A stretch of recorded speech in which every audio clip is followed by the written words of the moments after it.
Hello, my name is Milan Pap. I'm a lecturer in the computer school Maret. Let's start lesson 000 AutoCAD command ellipse option axis and or center an arc. Switch to AutoCAD.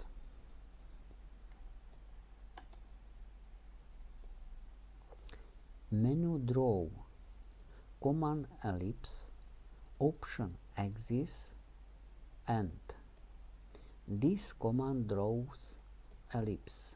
You have to enter start point and end point of the major axis of ellipse and then distance or angle of rotation. If you enter angle from 0 to 90 degrees, then AutoCAD draws